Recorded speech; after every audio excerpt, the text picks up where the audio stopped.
علم کا حاصل کرنا ہر مرد عورت پہ فرض قرار دیا ہے. کون سا علم حاصل کرنا فرض قرار دیا ہے؟ دین کا علم حاصل کرنا فرض قرار دیا ہے. دین کا علم. اور کتنا حاصل فرض قرار دیا ہے؟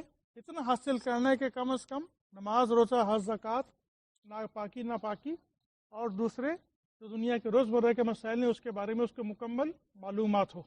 اتنا علم حاصل کرنا ہر مسلمان مرد عورت پر فرض. اب ہمارے ہاں علم کی تعریف بدل گئی ہے.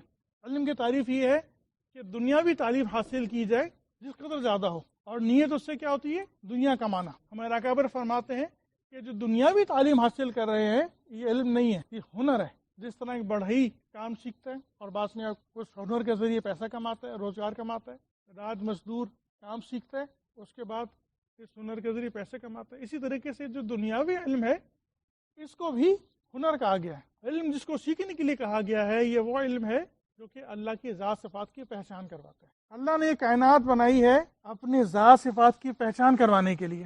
جتنی بڑی کائنات اللہ نے بنائی ہے یہ بنائی ہے اپنی ذات صفات کی پہچان کروانے کے لیے ہے. اور انسان کو جو پیدا کیا ہے وہ اس لیے پیدا کیا ہے کہ وہ اس کی ذات صفات کی پہچان کریں، پہچانیں اس کے ذات صفات، اور اس علم کے ذریعے اس کی خشیت اور مشیت کے حساب سے چلیں. اس علم کو حاصل کرنے کے لیے ضروری نہیں کہ مدرسے میں پڑھا جائے. علم حاصل کرنے کے اور بھی دوسرے ذرائع ہیں. ایک ذریعہ تو مدرسے میں چلا گیا، وہ خاص اللہ کی ان کے اوپر رحمت ہے، وہ انبیاء کے وارثین ہیں، وہ انبیاء کے وارثین ہیں، خاص اللہ کی رحمت ہے ان کے اوپر کہ انہوں نے اپنی زندگیاں وقف کر دی اس علم کو حاصل کرنے کے لیے جو کہ اللہ کی ذات صفات کی پہچان کروا رہے ہیں، معرفت عطا فرما رہے ہیں اللہ کی. لیکن ظاہر ہے کہ ہر شخص تو عالم نہیں بن سکتا. تو اس کا مطلب کیا ہے؟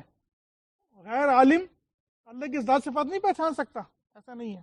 غیر عالم بھی اللہ والوں کی صحبت میں بیٹھ کر اللہ والوں سے اللہ کی پہچان کر سکتا ہے، ذات صفات کی پہچان کر سکتا ہے.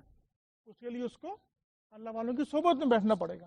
تیسرا طریقہ یہ ہے کہ وہ خود غور و فکر کرے، غور و خوض کرے اس پوری کائنات کے اوپر. اتنی بڑی کائنات یہ بن گئی ہے، کیسے بنی ہے؟ کس نے بنائی ہے؟